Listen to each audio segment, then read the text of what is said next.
इच्छा थिला डाक्तर हवा एणुक उच्च शिक्षा ग्रामांचल पिला बहुत उत्साह थाए उत्कंठा थाए जे आम भल स्कूल पढ़ू कॉलेज पढ़ू कोचिंग नबू जहाँफल कि डाक्तर हबू इंजीनियर हबू निश्चित भाव में आज ग्रामांचल अड़शपुर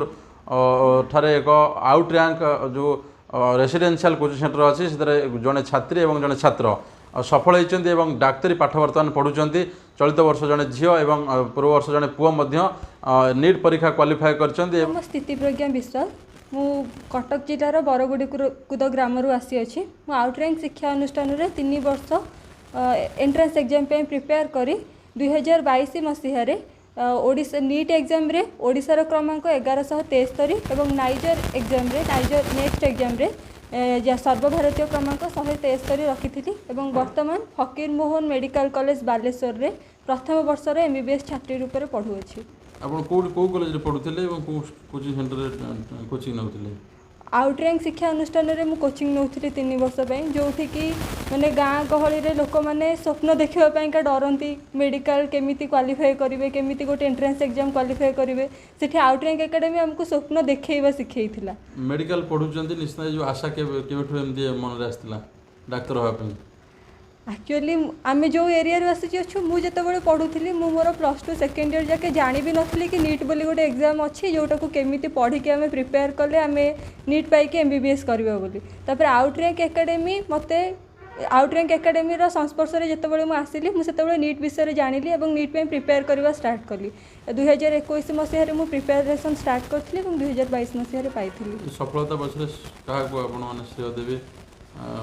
कौन कह? प्रथमे तो भगवान को प्रथम श्रेय मोर तापर मोर बाबा मामा मोर कोचिंग इंस्टीट्यूट जो मुझे पढ़ुली से जिते भी टीचर अच्छा समस्त से बहुत प्रकार अनुदान रही मोर सक्सेस जड़े आम सहित पुओ जोड़ी छात्र आपन ना परिचय? आशीष बेहरा मु खोर्धा जिलार बड़पाटना ग्राम आसी मोर 12th career UN autonomous college रे फिनिश कर मन केबेठो इच्छा थला जे डाक्टर होबा पई आज निश्चित प्रथम सोपान आपण पढुचंदी डाक्टर हेबे कोन लक्ष्य अछि? मु तो छोटे बेलू मोर इच्छा थिला कि मुझे व्हाइट कोट विथ मो स्टेथोस्कोप रे निजु देखिबी तो एबे सेटा मोर सफल होईची मु आगु गले लोकमान को डॉक्टर तो फास्ट चॉइस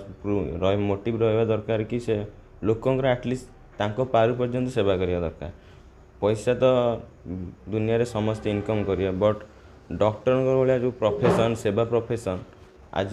दुनिया रे नहीं कि आसोनी से सर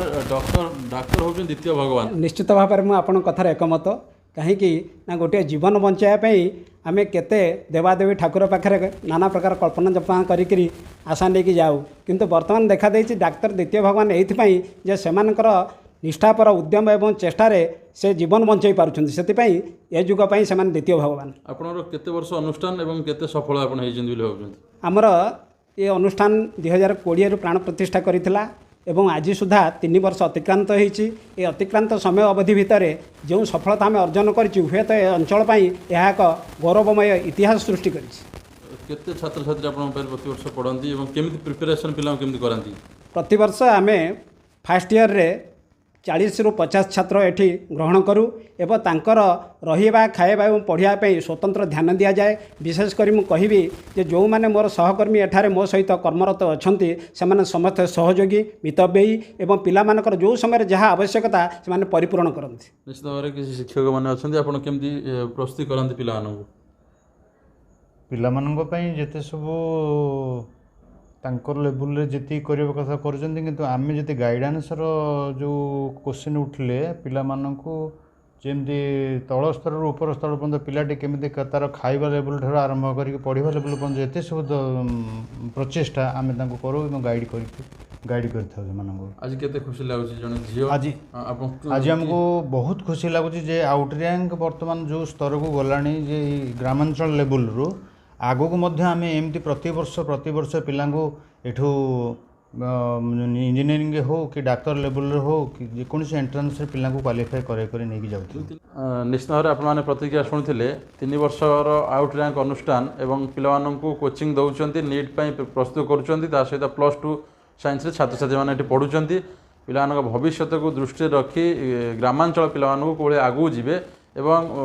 বড় বড় পরীক্ষায় উত্তীर्ण হবে তাଙ୍କ আশা স্বপ্ন পূରଣ କରିବେ ସେ ଦିଗରେ ମଧ୍ୟ ଆଉଟ୍ରାଙ୍କର ଅନୁଷ୍ଠାନର କର୍ମକର୍ତ୍ତାମାନେ ଚେଷ୍ଟା କରୁଛନ୍ତି। ସବୁଠୁ ବଡ଼ କଥା ହେଉଛି ଯେ ଯେଉଁ ଛାତ୍ରଛାତ୍ରୀମାନେ ଆସୁଛନ୍ତି ଏବଂ ଏଠି ପଢ଼ୁଛନ୍ତି ସମ୍ପୂର୍ଣ୍ଣ ରୂପରେ ରେସିଡେନ୍ସିଆଲ ବ୍ୟବସ୍ଥା କରାଯାଇଛି ଏବଂ ସୁନ୍ଦର ଭାବରେ ତାଙ୍କୁ ବ୍ୟବସ୍ଥା ସବୁ ନିୟମ କାନୁନ ମାନି ସେମାନେ ପୁରା ସମୟାନୁବର୍ତ୍ତିତାରୁ ଆରମ୍ଭ କରି କର୍ତ୍ତବ୍ୟନିଷ୍ଠ ଏସବୁ ଦିଗରେ ବିଶେଷ କରି ଧ୍ୟାନ ଦିଆଯିବାର ଯାହା ଅନୁଷ୍ଠାନ କର୍ମକର୍ତ୍ତାମାନେ କହୁଥିଲେ। ତେବେ ଏ ପିଲାମାନଙ୍କର ଭବିଷ୍ୟତକୁ ନେଇ କେତେ ସଫଳ ସେ ଆହୁରି ହେଉଛନ୍ତି, ଡାକ୍ତର ହେଇ ଲୋକଙ୍କର ସେବା କେତେ କରୁଛନ୍ତି, ନିଶ୍ଚିତ ଭାବରେ ସମୟକୁ ଅପେକ୍ଷା କରିବାକୁ ପଡ଼ିବ ଏବଂ ଆମେ ମଧ୍ୟ ତାଙ୍କୁ ଶୁଭେଚ୍ଛା ଜଣାଉଛୁ ଯେ ସେ ଯେଉଁ ଜଣେ ଛାତ୍ରୀ ଏବଂ ଜଣେ ଛାତ୍ର ଆମ ସହିତ ଯୋଡ଼ି ହୋଇଥିଲେ ତାଙ୍କୁ ଅନେକ ଅନେକ ଶୁଭେଚ୍ଛା ଜଣାଉଛୁ, ତାଙ୍କ ଭବିଷ୍ୟତ ଉଜ୍ଜଳମୟ ହେଉ। କଟକ ନିଆଳିରୁ ଶାନ୍ତନୁ ମିଶ୍ର, ଅର୍ଗସ୍ ନ୍ୟୁଜ୍।